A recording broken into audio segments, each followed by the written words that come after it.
Alright, so for the first two videos, for Chapter 9, Class 1, we introduced the concept of stock price and intrinsic value, and we introduced dividend yield, capital gains yield, and total return of the stock, and constant growth model for the dividend discount model. Okay, so now we're going to look at some examples where we use the constant growth model. Example 1. Zero growth rate. What would the expected price to be today to be if G is 0 and if we know that the dividends are $2 for each year? Okay, so in this case, we have a constant growth rate G as 0, which means we have our dividends do not grow. Okay, they're constant for each period. It becomes perpetuity.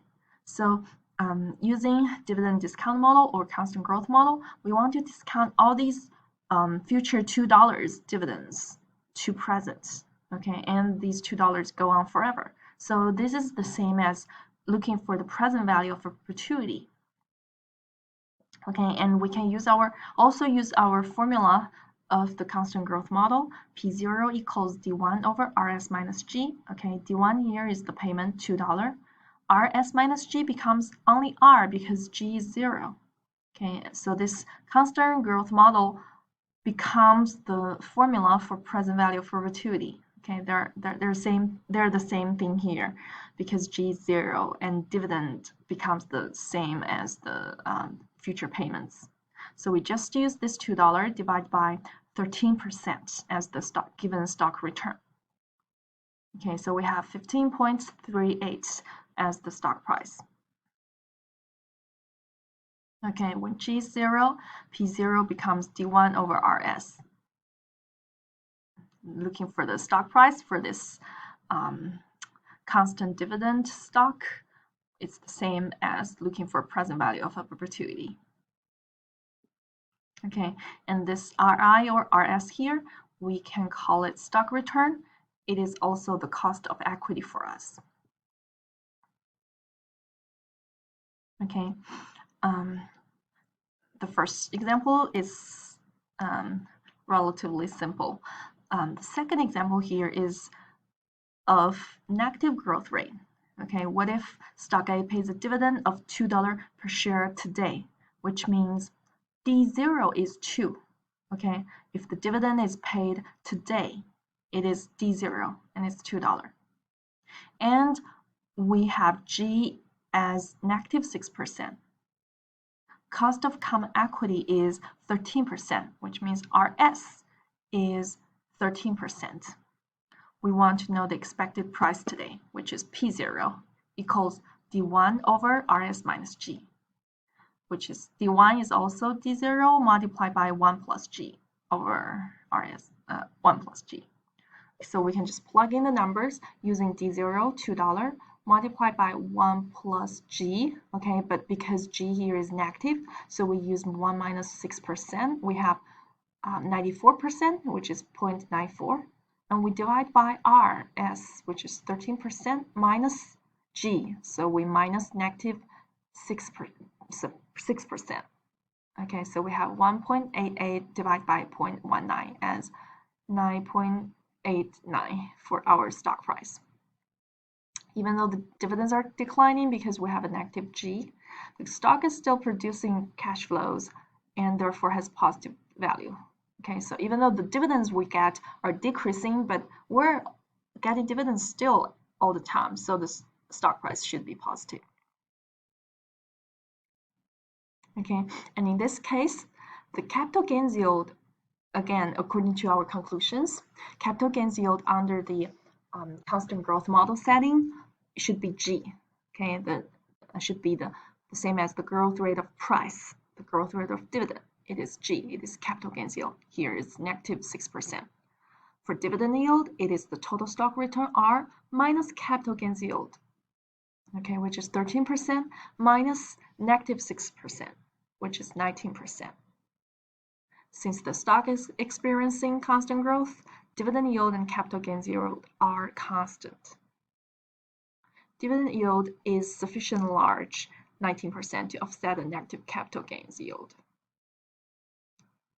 Okay, so we have a negative capital gains yield, but because our large dividend yield, our total return is still positive.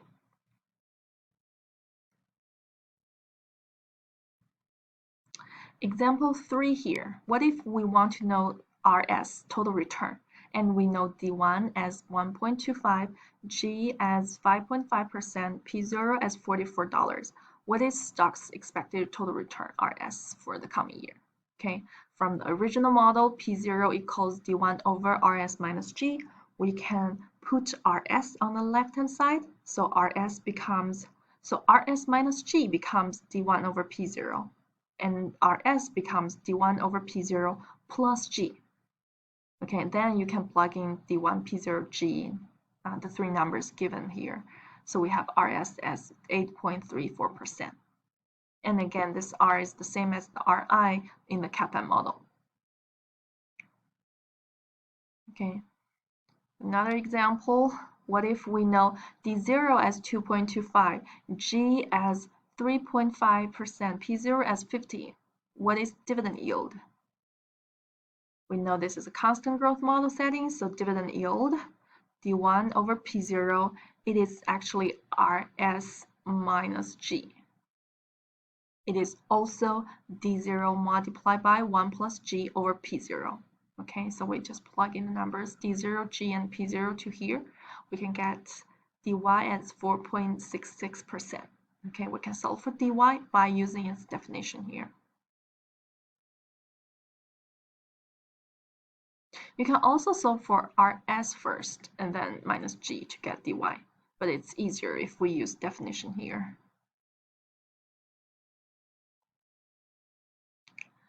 Okay, one more example of positive growth rate, positive G.